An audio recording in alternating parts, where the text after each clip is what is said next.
আসসালামু আলাইকুম। আজকে মূলত একটু ভিন্ন বিষয় নিয়ে আলাপ করব, যে বিষয়টা নিয়ে আমি এর আগে কখনো কথা বলিনি বা কখনো বলার প্রয়োজন মনে করিনি বা আগ্রহ জন্মায়নি। বিষয়টা হচ্ছে বাংলাদেশ ফুটবল নিয়ে আমি এর আগে কখনো কথা বলিনি, কিন্তু এতদিন আসলে বাংলাদেশ ফুটবল নিয়ে কথা বলার সেই ক্ষেত্রটাও ছিল না। কিন্তু এই মুহূর্তে বর্তমান সময়ে এসে আমার মনে হচ্ছে যে বাংলাদেশ ফুটবল নিয়ে আসলে কিছু বলা দরকার। এবং বাংলাদেশের ফুটবল ধীরে ধীরে যে পথে যাচ্ছে, সেই পথ থেকে উত্তরণের জন্য এটা নিয়ে আমি আমার জায়গা থেকে সোচ্চার হই। আর 10জন দর্শক তারাও তাদের জায়গা থেকে সোচ্চার হলে বাংলাদেশ ফুটবল হয়তো বা আবার তাদের পূর্বের অবস্থায় ঘুরে দাঁড়াতে পারে বা ফিরে আসতে পারে। তো বাংলাদেশ ফুটবল নিয়ে কথা বলার আগে আপনাদেরকে গতকাল ঘটে যাওয়া বা গতকাল হওয়া একটা ম্যাচ নিয়ে একটু জানাতে চাই।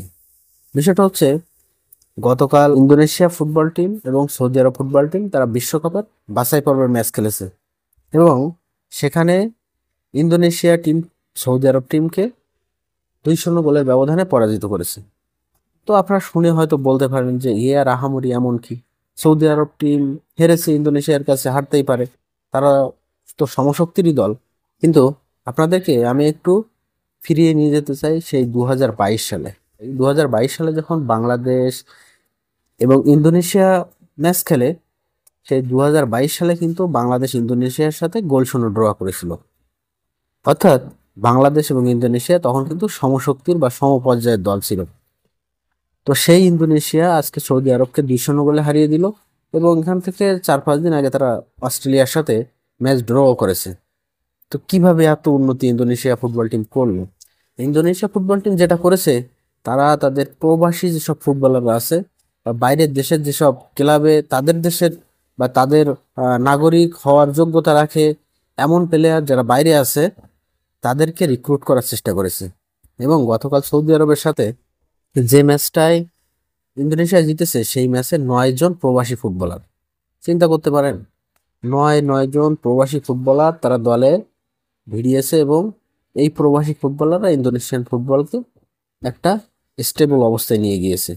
যদিও গতকালকের ম্যাচে ইন্দোনেশিয়ান প্লেয়ার একজন দেশি প্লেয়ার, তিনি হচ্ছে গোল করেছেন এবং তিনি ম্যাচের নায়ক। কিন্তু এই ম্যাচটায় দলটা যে স্টেবল পর্যায়ে এসেছে বা ওই যে গোল করার অ্যাবিলিটিটা বাড়ছে, এটার মূল কারণ কিন্তু এই প্রবাসী প্লেয়ার বা প্রবাসী যে রিক্রুট করা প্লেয়ার, এরাই কিন্তু দলটাকে একটা স্থিতি অবস্থায় নিয়ে এসছে, অর্থাৎ দলটাকে উপরের দিকে নিয়ে গেছে। তো এবার আসেন বাংলাদেশ ফুটবলের কথা বলি। বাংলাদেশ ফুটবলে আমরা তো বারবারই দেখছি অধঃপতনের দিকে বাংলাদেশ ফুটবল ধেয়ে যাচ্ছে। বাংলাদেশ ফুটবল সামনে আগাতে পারছে না, ধীরে ধীরে বাংলাদেশ ফুটবলের যে র্যাঙ্কিং সেটা পিছন দিকে চলে যাচ্ছে। বাংলাদেশে আমরা জানি যে হামজা চৌধুরী তিনি নিউ ক্যাসেল ক্লাবে খেলেন। তো সে হামজা চৌধুরীকে, তিনি নিজে আসতে আগ্রহী, তাকে আমরা আনতে পারছি না বা তাকে নাগরিকত্ব দিতে যেয়ে আমাদের অত্যন্ত কষ্ট হয়ে যাচ্ছে বা সিন্ডিকেটের কারণে আমরা দিতে পারছি না। আবার আমরা যদি সোলামান দিয়াবতে এই প্লেয়ারটার কথা বলি, এনাকে তো আমরা ধীরে ধীরে নিচের দিকে ঠেলে দিচ্ছি বা এর ফর্ম যাতে তলানিতে চলে যায় সেই কাজই করছি, কারণ তাকে নেয়ার আগ্রহ, অবহেলা ফুটবল ফেডারেশন থেকে আমরা সবসময় দেখতে পাচ্ছি। আরেকজন আফ্রিকান প্লেয়ার, আমার নামটা ভালো মনে নেই, তাকে তো আমরা অবহেলা করতে করতে করতে করতে তাকে শেষ পর্যন্ত অবসর নিতেই বাধ্য করলাম। তো বাংলাদেশ ফুটবল আগাবে কিভাবে? বাংলাদেশ জাতীয় দলের যেসব প্লেয়ার বিভিন্ন ক্লাবে খেলে, মোহামেডান, বসুন্ধরার মতো ক্লাবে খেলে, তারা অফ সিজনে কি করে জানেন? তারা খ্যাপ খেলে। খ্যাপ বলতে তারা গ্রামগঞ্জের বিভিন্ন মাঠে তারা খেলে বেড়ায়। তো এই মাঠে যদি এই প্লেয়াররা খেলে, জাতীয় দলের প্লেয়াররা, তবে এদের দৃষ্টি তো নিচের দিকে ছাড়া আপনি উপরের দিকে কখনোই দেখতে পারবেন না। এবং এই খ্যাপ খেলার ক্ষেত্রে সবচেয়ে বড় অগ্রণী ভূমিকা পালন করে ওই ক্লাবগুলো। ওই ক্লাব, যে ক্লাবটা ওই প্লেয়ারকে খ্যাপ খেলায়, সেও কিছু টাকা পায় প্লাস প্লেয়ারও কিছু টাকা পায়। তো এতে ক্লাবের পকেট ভারী হয়। সেজন্য এই প্লেয়াররা যখন খ্যাপ খেলে বেড়ায়, তখন এই ক্লাবদের নীরব একটা সম্মতি থাকে।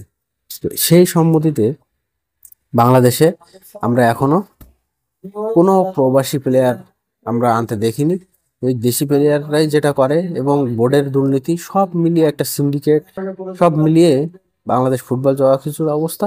তো ইন্দোনেশিয়ান ফুটবলের কথা বললাম এবং বাংলাদেশ ফুটবলের কথা নিয়ে আসলাম এই প্রসঙ্গে, যে বাংলাদেশ ফুটবল উন্নতি করতে কেন পারছে না এবং ইন্দোনেশিয়া ফুটবল কোথায় পৌঁছে গেছে, বিষয়টা একটু ভাবার এবং মনে হলো যে বিষয়টা নিয়ে কথা বলা দরকার।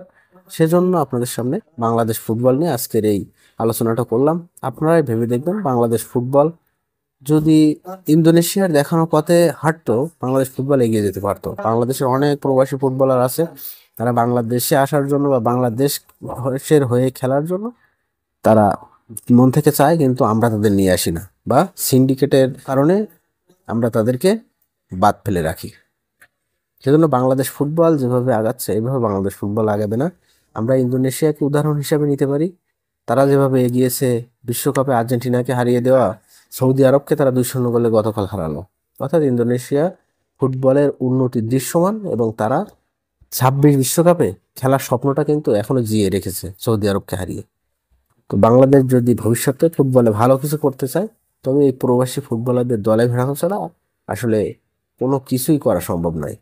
বিষয়টা বাংলাদেশ ফুটবল ফেডারেশন ভেবে দেখবেন, সেই আশা করে আজকের মতো এখানেই শেষ করছি। ধন্যবাদ সবাইকে।